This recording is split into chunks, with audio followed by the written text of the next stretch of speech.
Hello everyone, আমার একটি নতুন ভিডিওতে সবাইকে ওয়েলকাম।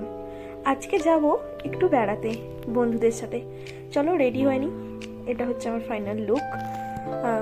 আমরা তিনজনে মিলে ঠিক করেছি যে এক জায়গায় বেড়াতে যাবো। চলো কাদের সাথে যাচ্ছি দেখে নাও।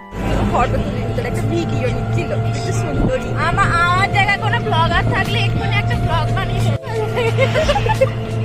শেষ শেষ করলাম আমার আজকে ফালতু ব্লগ। ঠিক এরকমই মজা করতে করতে আমরা পৌঁছে গেলাম ঘোরক। এটা আমতার খড়িয়প আশ্রম। আশ্রমটা খুব সুন্দর করেছে। এর আগে আমরা অনেকবার এখানে এসেছি, তবে পুরো কমপ্লিট হওয়ার পরেই প্রথমবার এলাম। এত সুন্দর শান্ত পরিবেশ যে মন এমনি শান্ত হয়ে যাবে।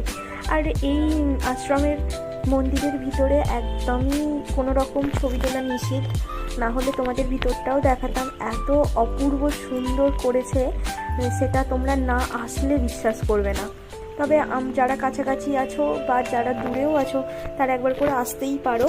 আর এই মন্দিরটা ঠিক আমাদের বেলুর মঠের আদলে তৈরি করা হয়েছে। আর দেখো, হঠাৎ করেই আমার মামিমাদের সাথে দেখা হয়ে গেল।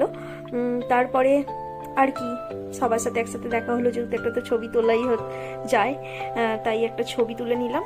আর ফাইনালি দেখো, যখন একটু সন্ধে হলো আর সব লাইটগুলো জ্বালানো না, যা অপূর্ব সুন্দর লাগছিল, মানে একদম দেখার মতোই। আর ভিতরটাও এত সুন্দর সেটা আমার ভাষায় প্রকাশ করা সম্ভব নয়। ওখানে একটু আমরা অনেকটাই টাইম কাটিয়েছি বসে, যেখানে আমরা একটু শান্ত পরিবেশে ভগবানকে কিছু মনের কথা জানালাম।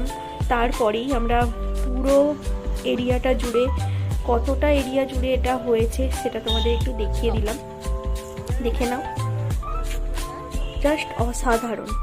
এরপরই আমরা বাইরে এসে একটু ফুচকা খেয়ে নিলাম। তারপর রেস্টুরেন্টে তিনজনের নয়, ও একা খাবে খাবার, মোমো। আর ফাইনালি চলে এসেছে। আমরা তাড়াতাড়ি করে খেয়ে নিলাম, কারণ বাইরে প্রচণ্ড বৃষ্টি হচ্ছে, বাড়ি যেতে হবে। তারপর বাড়িও চলে এসেছি। এতটাই বৃষ্টি হচ্ছে যে কি বলবো, আর লাগটাই খারাপ, কিছু করার নেই।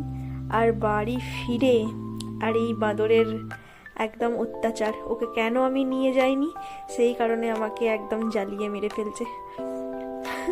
যদি ভিডিওটা ভালো লাগে অবশ্যই লাইক কমেন্ট করে পাশে থেকো। টাটা।